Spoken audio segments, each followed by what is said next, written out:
Já bych chtěla ještě mluvit o těch pocitech, o kterých jsem mluvila v prvním videu, protože plno lidí vlastně vůbec nerozumí asi tomu, o čem mluvím. Uh, Když někomu říkám o doprožívání nebo zvědomování pocitů, tak si plno lidí myslí, že se jich to netýká, že svoje emoce a pocity prožívají a že je prožívají naplno, ale vlastně si vůbec neuvědomují, že často nejsou vůbec v tom těle, že to nevnímají v tom těle.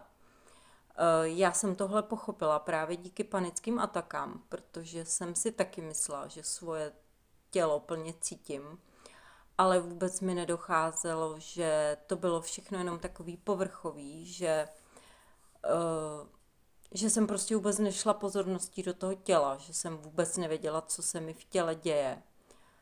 A vlastně ten pocit nebo emoci jsem prožívala vlastně jenom na povrchu a vlastně jenom v té mysli, jo. Běžel mi nějaký příběh o tom, něco jsem si o tom myslela, nějak jsem to hned řešila, všechno v té hlavě.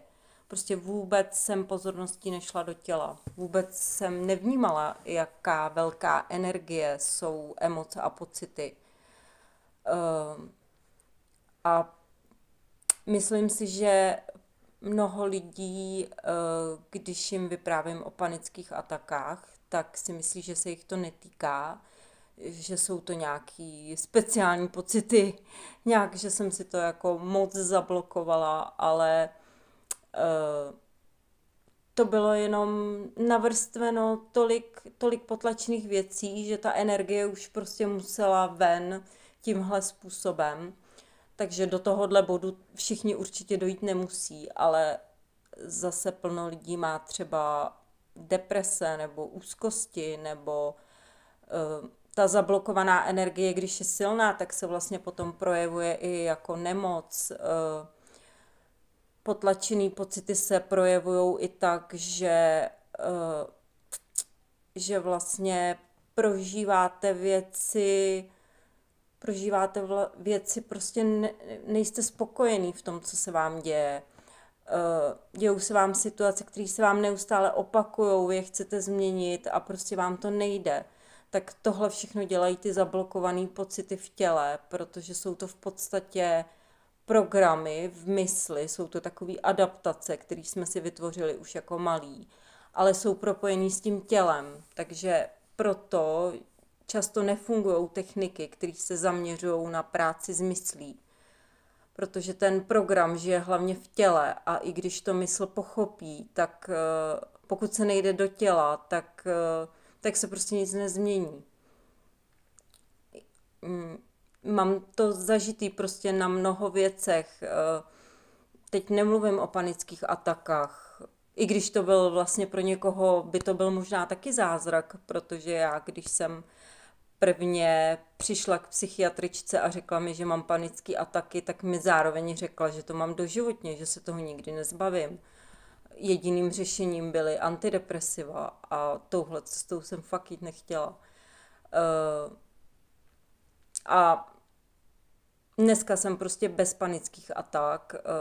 Samozřejmě, že jsem tam cítím úzkost, to jako nikdy úplně nezmizí, aby člověk přestal cítit strach, úzkosti nebo vztek nebo cokoliv, ale prostě panické ataky už nemám, protože jsem si je prostě doprožila, uvolnila se mi z těla a už se mi to dít nemusí. A takhle to funguje vlastně se všema pocitama.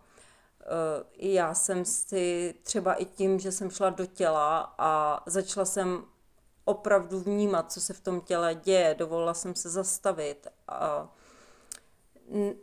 vyjít tou pozorností z hlavy a jít do těla, tak jsem si tímhle způsobem třeba zvědomila nebo doprožila i pocity studu, který jsem měla od malička, který mi logicky nedávali vůbec smysl, že třeba někdo mi něco řekl a nebylo to nic hroznýho, za co bych se musela stydět, ale to byl automatický program v těle, který se spouštěl a spouštěl se úplně mimo kontrolu, nešlo s ním nic dělat. A takhle to bylo vlastně i se strachem nebo s čímkoliv jinýho. Často logicky by vám mysl řekla, že teď se nemáš proč bát, teď se vlastně nic hroznýho neděje. Ale to tělo prostě často prožívá pocit úplně šílený, který vůbec logicky nesouvisí s tím, co se děje. Prostě jsem chtěla říct, že často prožíváme věci úplně neadekvátně k tomu, jaká situace se děje.